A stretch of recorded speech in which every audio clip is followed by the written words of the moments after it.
Why was she the only one underwater when everyone else was watching from the shore? The silence pressed down like a physical weight. 40 feet of frigid Alaskan water hung above Elena Rostova's head, a dark ceiling separating her from air, from light, from the world of noise and judgment she'd willingly left behind. Her lungs burned, not with panic, with control, with the kind of patient, disciplined fire that separates those who endure from those who break. She hung suspended in the green-gray gloom, eyes open, unblinking. Her dive watch glowed faintly on her wrist. The second hand swept past the 4-minute mark. Slow, merciless, a crawl that would have sent most people clawing toward the surface. But Elena wasn't most people. Above her the surface shimmered and danced, an agitated ceiling of fractured light, a world she'd abandoned. Down here there was only truth, the cold, the pressure, the metronomic thump of her own heart slowing to something profound, something calm. This was her sanctuary, the place where the noise couldn't reach her, where the grumbling of men, the friction of doubt, the weight of their stares couldn't follow. Here there was no argument, no ego, only the body's final, honest accounting. You either had the discipline to stay, or you didn't. The burn in her chest intensified. Not a signal to panic, a signal that a limit was being approached. She acknowledged it, let the sensation wash over her without alarm, and held for 10 more seconds. Then with one smooth, powerful kick of her fins, she began to rise. Break the surface, face them. She emerged without a gasp, her breath left in a long, controlled hiss that barely disturbed the water. The air hit her face like a blade, sharp with the scent of pine and glacial melt. She blinked water from her eyes and looked toward the shore. Forward Operating Base Kodiak was a collection of drab, functional structures huddled against the encroaching wilderness, a temporary scar on an ancient landscape. 3 figures stood on the makeshift dock, their silhouettes dark against the weak northern sun. 2 were indistinct, blurred. But the third was unmistakable.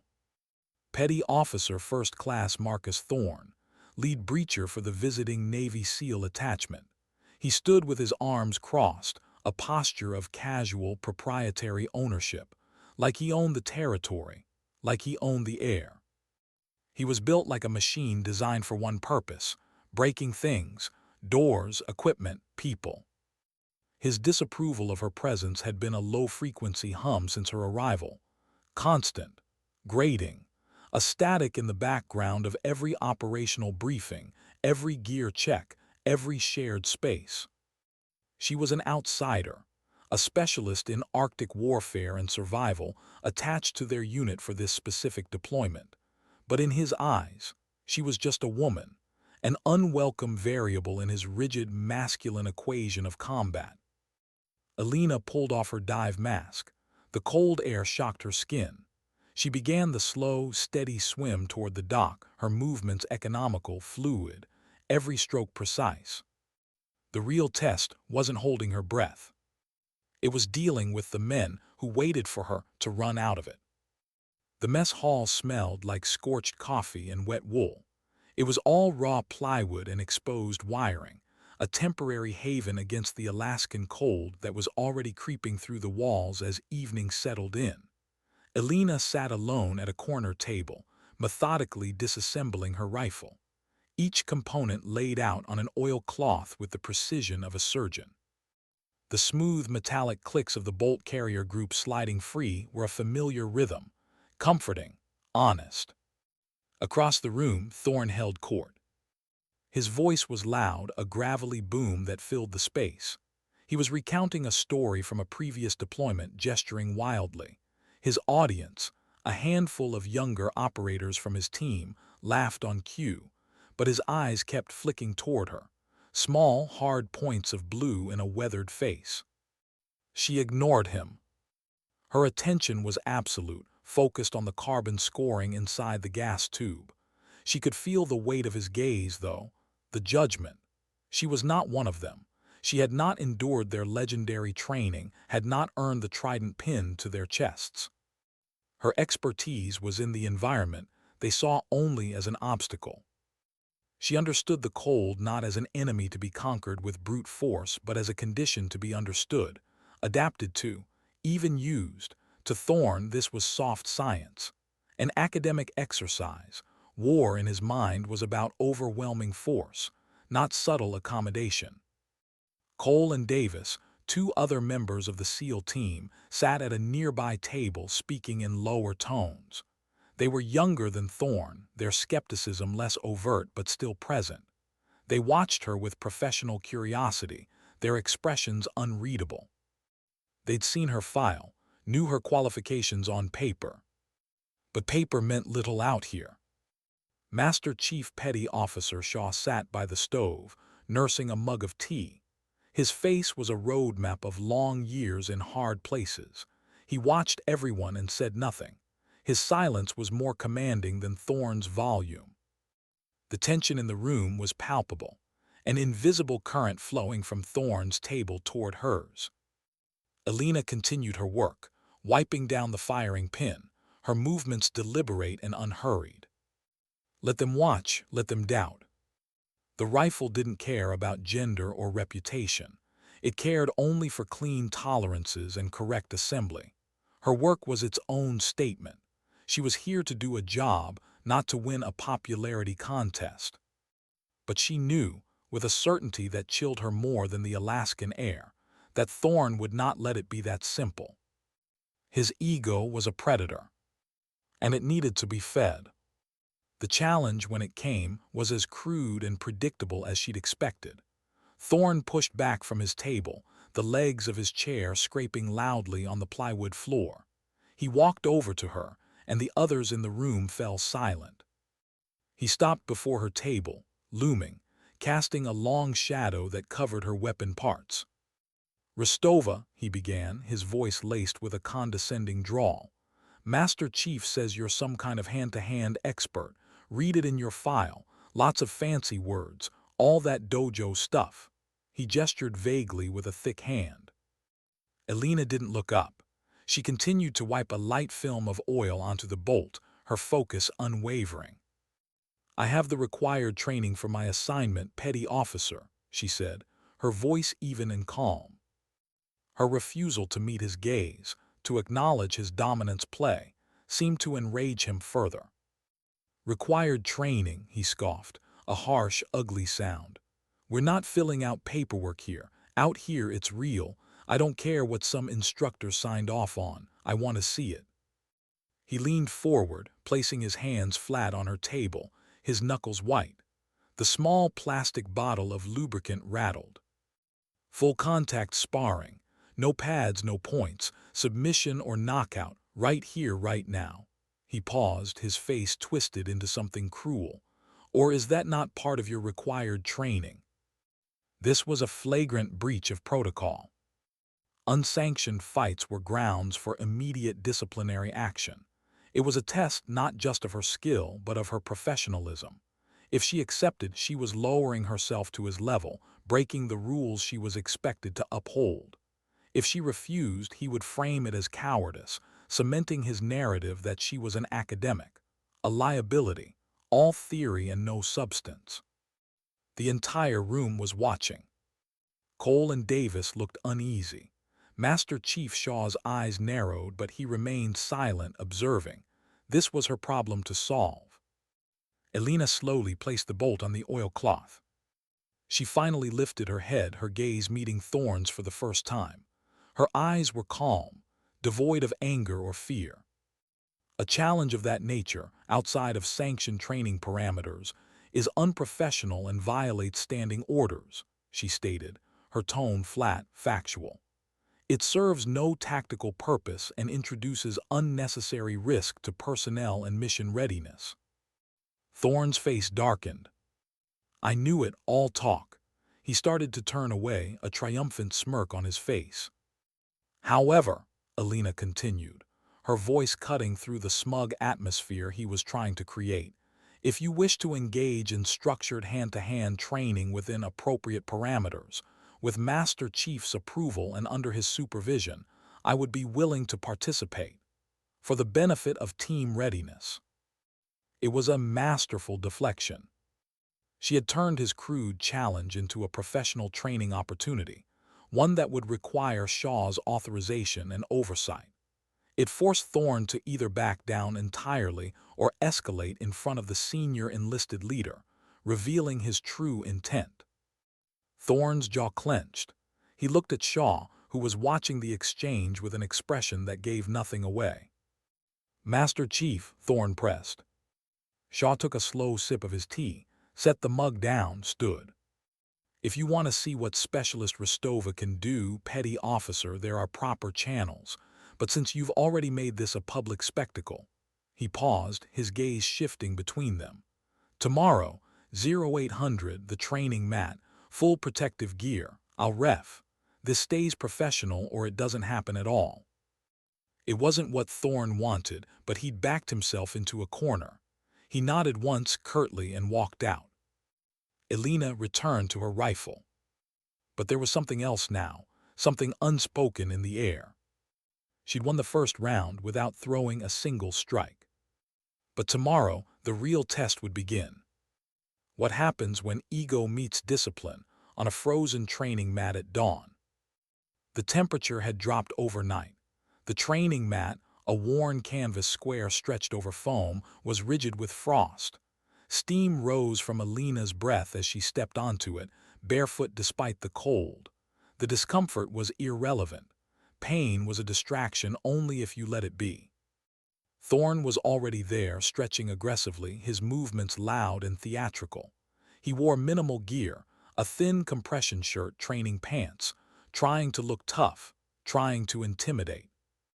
Elena wore her full protective gear as Shaw had mandated. Headgear, mouthpiece, gloves, not because she needed it but because she respected the process. Shaw stood at the edge of the mat, arms crossed, his expression unreadable. Cole and Davis had shown up to watch, along with a handful of other personnel. Word had spread fast. "Rules are simple," Shaw announced, his voice carrying across the cold morning air. "This is a training exercise. Submission, knockout, or my call. No strikes to the groin, throat, or spine. You break my rules, you're done. Understood?" Both nodded. "Touch gloves, fight." They touched gloves, a brief, obligatory gesture. Thorne immediately pulled back and began circling, his stance wide and aggressive. He was a brawler, all forward pressure and overwhelming force. Elena stood still. Her stance was neutral, balanced. Her hands were up but relaxed. She wasn't bobbing or weaving or trying to look intimidating. She was simply present. Thorne feinted left, then exploded forward with a heavy overhand right. Fast, powerful, but telegraphed. Elena slipped it with minimal movement, her head shifting just enough for his fist to pass harmlessly by. She didn't counter, didn't engage, just moved. He reset, frustration flashing across his face.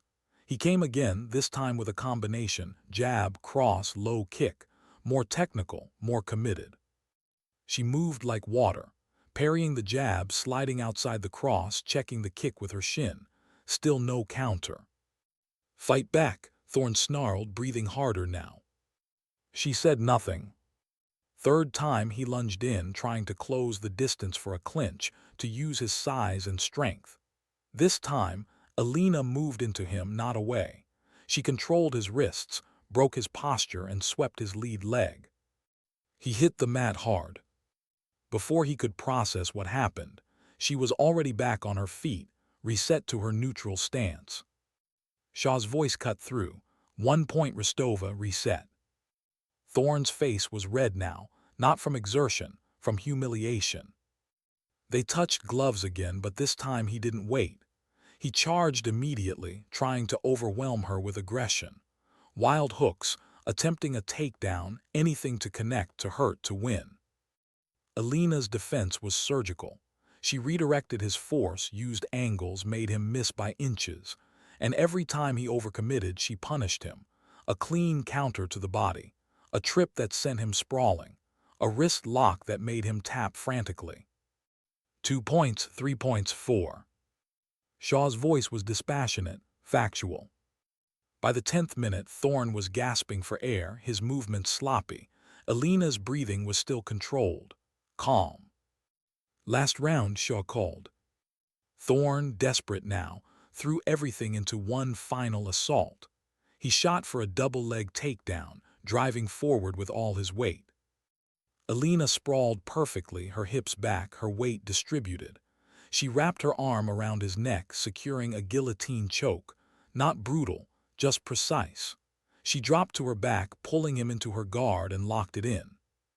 Thorn's face turned purple. He thrashed, trying to muscle out of it, but the technique was already done. 3 seconds later, his hands slapped the mat repeatedly. Tab, tab, tab. Shaw stepped in. That's it, match over. Alina released immediately, rolling away and standing. She offered Thorn her hand. He stared at it, chest heaving, sweat dripping from his face. His pride was shattered, visible in his eyes. He slapped her hand away and stormed off the mat. Cole and Davis exchanged looks, uncomfortable, impressed. Shaw walked over to Alina, his expression still neutral. Good work, specialist, textbook. Thank you, Master Chief. But this isn't over, he added quietly. Men like Thorn don't learn from being beaten. They learn from being broken. Alina nodded. She understood. The fight on the mat was finished. But the real battle, that was just beginning. What do you do when the mission depends on the man who hates you most? The briefing room was cold, sterile, functional. A large topographical map of the surrounding mountain range covered one wall, marked with red and blue symbols. Alina stood at the back, arms crossed, listening as the base commander outlined the mission. Intelligence indicates a hostile cell operating from a concealed position in the mountain pass, approximately 15 kilometers north of this location. They've been monitoring our supply convoys. We need eyes on their operation and, if feasible, a capture or eliminate directive. He tapped the map. Terrain is brutal. Sub-zero temperatures, high winds, limited visibility. This is an Arctic warfare specialist's domain. Alina felt the weight of the room shift toward her. Specialist Rostova will lead navigation and environmental strategy. The SEAL detachment will provide tactical support and assault capability. The commander's eyes swept the room. This is a joint operation. You work together or you don't come back. Clear. A murmur of acknowledgement. Thorn sat at the front, his jaw tight, his eyes fixed on the map. He hadn't looked at Alina once since entering the room. After the briefing, Shaw pulled her aside. You're going to have to carry him, Shaw said bluntly. I'm aware, Master Chief. I mean emotionally. Thorn's ego is wounded, and wounded egos make men do stupid things. Out there in that cold, one bad decision kills everyone. Alina met his gaze. I won't let that happen. Good, Shaw handed her a radio. Keep this on you. If things go sideways, call it in. No heroics. She nodded. The patrol departed at dawn. 6 personnel total. Alina, Thorn, Cole, Davis, and 2 other operators named Hayes and Mitchell. They moved in a tight column through the tree line, the snow crunching under their boots. The cold was immediate, invasive, the kind that found every gap in your gear and settled into your bones. Alina led from the front, reading the terrain like a language only she understood. She adjusted their route to avoid exposed ridges, identified areas where the snow had formed dangerous cornices, and kept them moving at a pace that balanced speed with endurance. Thorn walked in the middle of the column, silent, brooding. By midday, they'd covered 8 kilometers. The wind had picked up, howling through the pass like something alive and angry. Visibility dropped to less than 50 meters. Alina called for a halt. We need to wait out this wind. Pushing through zero-vis terrain is suicide. Thorn's voice crackled over the radio. We're behind schedule. We're alive, Alina countered. That's the schedule that matters. She could hear him breathing over the comms, frustrated, resentful. There's an overhang 200 meters east, she continued. Natural wind break. We set up there, reassess in 2 hours. No one argued. They reached the overhang and took shelter. The wind screamed past the rock face, but inside the small alcove it was almost bearable. Alina checked her GPS, cross-referenced the topographical map, and calculated their remaining distance. Cole sat beside her, pulling off his gloves to warm his hands. "You've done this before," he said, not a question. "Northern Norway, Greenland, Alaska twice before this. Cold is cold, you respect it or it kills you." "Thorn doesn't respect much," Cole said quietly. Alina didn't respond. Davis leaned in. "He's going to do something stupid, isn't he?" "Probably. And you'll handle it." Alina glanced at him.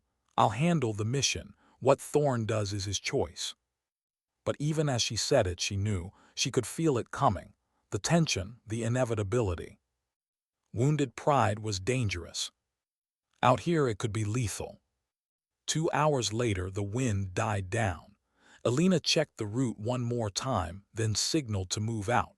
They emerged from the overhang and continued north, climbing steadily through the pass. The enemy position was close now, maybe 3 kilometers. That's when the ice beneath Hayes cracked. He went through without warning, disappearing into a hidden crevasse with a muffled shout. The rope caught him, jerking Cole and Mitchell backward. They dropped to their stomachs, digging in, holding the line. "Hold," Alina shouted, already moving. She clipped into the rope, secured her position, and crawled to the edge of the crevasse. Hayes dangled 15 feet down, spinning slowly, his face pale. "I'm okay," he gasped. "Just get me up." Alina assessed quickly. The crevasse walls were unstable. Pulling him straight up risked further collapse. "We need to build an anchor system. Mitchell, get the pulleys. Cole, secure the—" "Just pull him up," Thorn interrupted, moving forward. "No," Alina said sharply. "The ice is—" "I said pull him up." Thorn grabbed the rope, started hauling. "Thorn, stop." But he didn't. He pulled hard, using brute strength, and for a moment it seemed to work. Hayes rose a few feet. Then the ice shelf gave way. A section of the crevasse wall collapsed inward, and suddenly Hayes was falling again, the rope screaming through the anchors. Cole and Mitchell were yanked forward, barely holding. Alina moved on instinct. She lunged, grabbed Thorn by the vest, and physically pulled him back from the edge. "You just made it worse." His face twisted with rage. "You don't give me orders." "You almost killed him," she snapped back. For a moment they stood there, inches apart, the wind howling around them. The rest of the team frozen, watching. Then Alina released him and turned back to the crevasse. "Mitchell, pulleys. Now, Cole, secondary anchor. Davis, prepare the haul system. We do this right or we lose him." They moved quickly, efficiently, following her commands. Within minutes, they had Hayes secured and were pulling him up properly, distributing the load, stabilizing the rope. He emerged shaking but alive. Alina checked him over. "You're okay, just bruises." Hayes nodded, unable to speak. Thorn stood apart from the group, his fists clenched. And Alina knew. This wasn't over. Not even close. When does silence become the loudest weapon? They reached the observation point just before dusk, a rocky outcrop overlooking the valley below where the enemy position was supposedly located. Alina glassed the area with her binoculars, scanning methodically. The cold had intensified, temperature dropping fast as the sun disappeared. "There," she murmured, marking coordinates.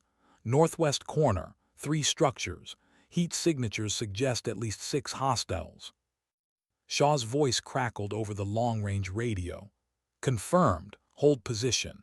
Do not engage. We're sending a bird at first light for extraction."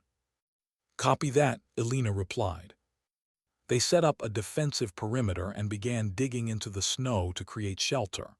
The work was brutal, exhausting, but necessary. Exposure overnight in these temperatures would kill them faster than any enemy. Elena worked alongside Cole and Davis, packing snow into blocks, reinforcing walls. Thorne worked alone, away from the group, his movements angry and aggressive. As night fell, they huddled inside the makeshift shelter. The space was tight, cramped, but it held precious warmth. Elena distributed rations, checked everyone's core temperature, monitored for early signs of hypothermia or frostbite.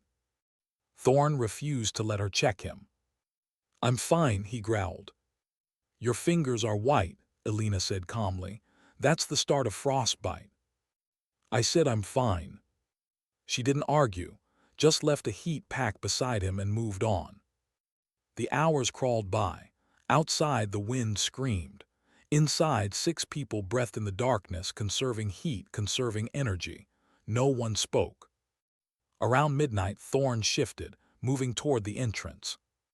"Where are you going?" Elena asked quietly. "To take a leak, that okay with you?" "Stay within sight of the shelter." He ignored her, pushing out into the night. Elena waited, 1 minute to 5. He didn't come back. She pulled on her gear, grabbed her rifle, and crawled out into the howling wind. The cold hit her like a fist. Visibility was nearly zero. She activated her night vision, scanning the area. No sign of him. "Thorne, radio check," she said into her comms. "Static." Thorne respond.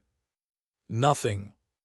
Her heart rate stayed calm, but her mind began calculating. If he'd wandered off, disoriented, he had maybe 20 minutes before the cold shut down his core functions. Less if he'd fallen. Less if he was injured. She clicked her radio. "Cole Davis, Thorne's off comms, I'm going to find him." "Copy," Cole responded. "Be careful."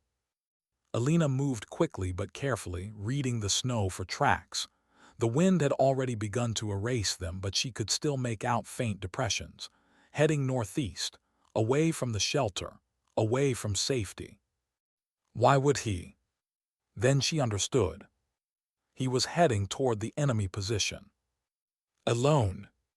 She broke into a run, pushing through the snow, ignoring the burn in her lungs. If Thorne engaged the enemy without support, without coordination, he'd compromise the entire mission. Get himself killed. Maybe get all of them killed. She found him 200 meters out, crouched behind a boulder, watching the valley below. His rifle was up, his breathing labored. "Thorne," she hissed, dropping beside him. He jerked, startled, then glared at her. "Get out of here." "What are you doing?" "I'm going to finish this. Take them out. Prove I don't need you or your fancy survival skills." Elena stared at him, the desperation in his eyes, the need to redeem himself, to prove his worth, even if it meant throwing away every principle of tactical discipline. "You engage now, you die," she said simply. "There are 6 of them, 1 of you, no support, no extraction, no plan. I've taken worse odds. Not in terrain like this, not in cold like this. Your body is already compromised. You're not thinking clearly." "I'm thinking fine." "Then think about your team." Her voice was steady, firm. "Cole, Davis, Hayes, Mitchell. You go down there, you draw fire, you blow our position, and they all die. Is your ego worth their lives?" Thorne's jaw clenched. His hands shook, though whether from cold or rage she couldn't tell. "I can't," his voice broke. "I can't go back being the guy who got shown up by." "By a woman," Elena finished for him. He didn't respond. She let the silence hang there for a moment. Then she spoke, her voice quieter now, softer. "You think I don't know what it's like? To have to prove yourself every single day. To walk into a room and see doubt in every face. I've spent my entire career fighting to be seen as competent, not just tolerated." She paused, watching him. "The difference between us, Thorne, I stopped needing their approval. I just do the job. And the job doesn't care about ego, it cares about results." Thorne stared down at the valley, his breath misting. "Come back to the shelter," Elena said. "Tomorrow we call in the strike team. We finish this the right way, together. For a long moment, he didn't move. Then slowly, he lowered his rifle. Okay, he whispered. They walked back through the wind and snow, side by side. When they reached the shelter, the others were awake, tents ready. Everything okay? Cole asked. Yeah, Thorne said, his voice rough. Got turned around. Rostova brought me back. Cole nodded, accepting the explanation. They settled back into the shelter, and the night stretched on. But something had shifted. Thorne still didn't like her, still resented her. But he'd listened. And sometimes that's all you can ask for. When do you discover that survival isn't about being the strongest, it's about being the steadiest? The extraction helicopter was supposed to arrive at dawn. It didn't. Shaw's voice came over the radio at 600, distorted by static and distance. Weather conditions deteriorating rapidly. Bird can't get through. You need to move to secondary extraction point. 15 kilometers south-southeast. We'll have a ground team meet you there in 12 hours. Elena acknowledged, then turned to the group. They were exhausted, low on supplies. The overnight cold had sapped everyone's reserves. 15 clicks through this terrain in our condition is going to take everything we have, she said. We need to ration water, share body heat during breaks, and move steadily without rushing. Rushing gets people hurt. Thorne for once didn't argue. They packed up the shelter, distributed gear, and began the descent. The wind had picked up again, gusting hard enough to knock a person off balance. Elena led, picking the safest route, avoiding ridges and exposed areas. 3 hours in, Davis started showing signs of hypothermia. He was shivering uncontrollably, his speech slurred. Elena called a halt immediately. We need to warm him up, now. They found a depression in the rocks out of the wind and huddled together. Elena pulled out her last emergency heat pack, activated it, and placed it against Davis's core. She wrapped him in her own outer layer, sacrificing her insulation. You'll freeze, Cole protested. I'll manage. Thorne watched her, his expression unreadable. After 20 minutes, Davis's shivering decreased, his speech cleared. I'm okay, let's keep moving. You sure? Elena asked. Yeah. They moved on, but slower now. The cold was relentless, every step an effort, every breath a small victory. Around midday, they reached a frozen river. The ice looked solid, but Elena knew better. Moving water beneath meant variable thickness. One wrong step meant another crevasse, another crisis. She tested the ice carefully, distributing her weight, listening for cracks. Spread out, she ordered. 10 feet between each person. Follow my exact steps. They crossed one by one, tension thick in the air. Elena went first, placing each foot deliberately. Behind her, Hayes followed, then Mitchell, then Cole, then Davis. Thorne was last. Halfway across, Elena heard it. A crack. Sharp final. She spun.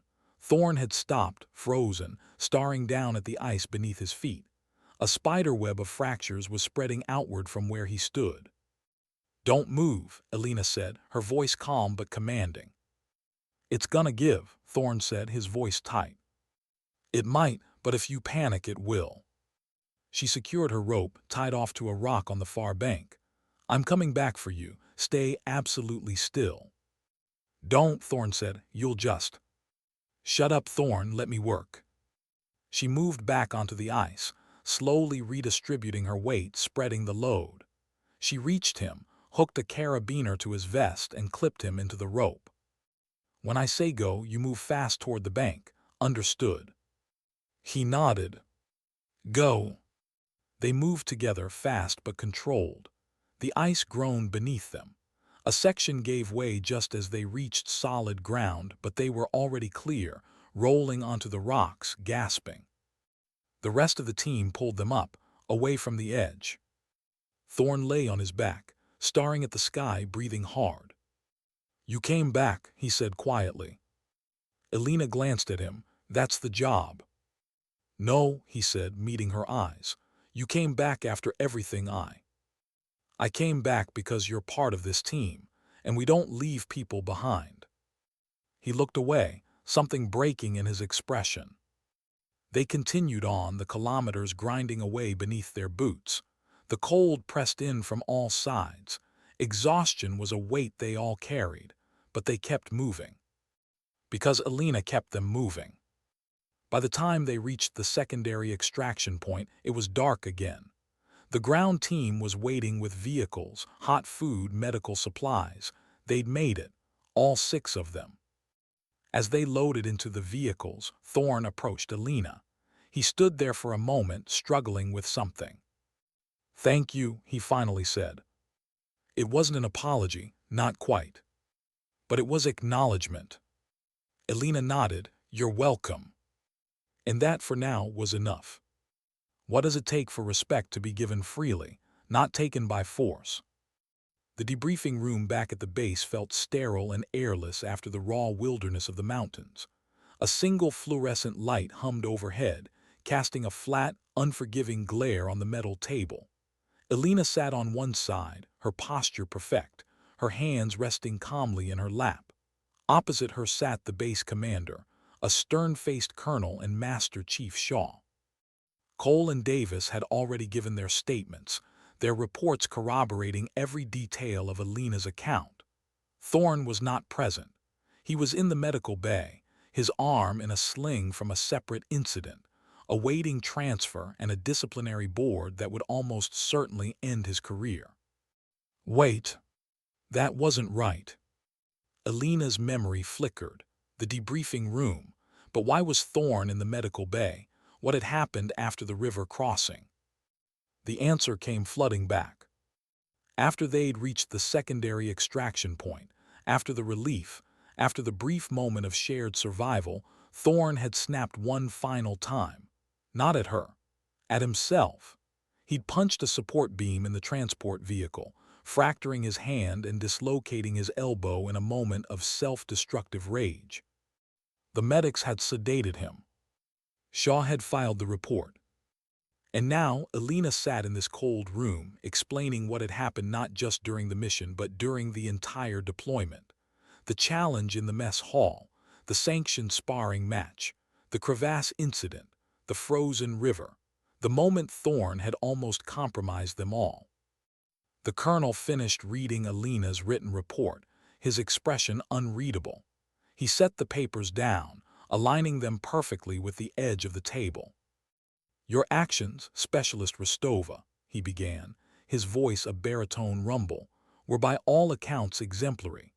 You demonstrated superior understanding of the operational environment, exercised sound tactical judgment under extreme duress, and saved the lives of 5 operators." He paused, his eyes meeting hers.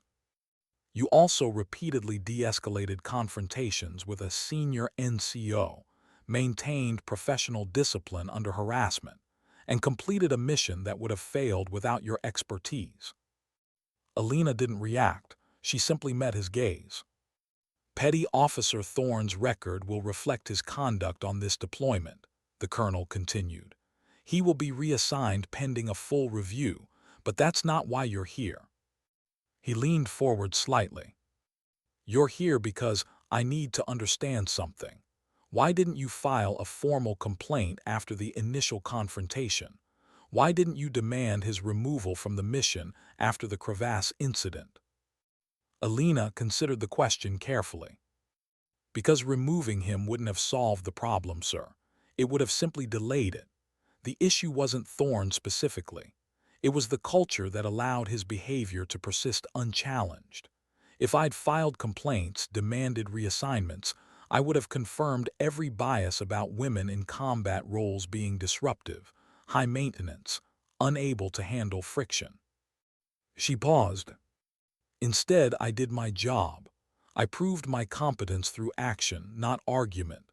And when Thorne's behavior became a threat to the mission, I addressed it tactically, not emotionally." The colonel studied her for a long moment. "That's a hell of a burden to carry alone." "I wasn't alone, sir. Master Chief Shaw provided oversight. Cole and Davis provided support. Even Thorne eventually made the choice to listen. Shaw spoke for the first time. "Colonel, if I may, what Specialist Rostova did out there wasn't just good soldiering. It was leadership. She didn't demand respect. She earned it. And that's a lesson this entire unit needs to learn." The colonel nodded slowly, agreed. He picked up a pen and signed the bottom of her report.